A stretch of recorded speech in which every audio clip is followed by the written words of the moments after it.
আপনি কি বলতে পারেন সাকার নামক জাহান্নামের পরিচয় আপনার জানা আছে? সাকার নামক জাহান্নামের পরিচয় আমি বলি, লা তুবকি ওয়ালা তাজার। সাকার নামক জাহান্নাম এমন জাহান্নাম, যে জাহান্নাম মানুষকে ছাড়েও না, যে জাহান্নাম মানুষকে মারেও না।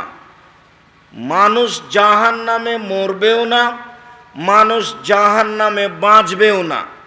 এই কথাটা আল্লাহ তাআলা অন্য জায়গায় বলেন, লা ইয়ামুতু ফিহা ওয়ালা ইয়াহইয়া। মানুষ জাহান্নামে মরবে না, মানুষ জাহান্নামে বাঁচবে না। এই কথাটা আল্লাহ তাআলা অন্য জায়গায় বলেন। জাহান্নামে মানুষকে মরণ চতুর্দিক থেকে ঘিরে ধরবে, কিন্তু মানুষ জাহান্নামে মরবে না।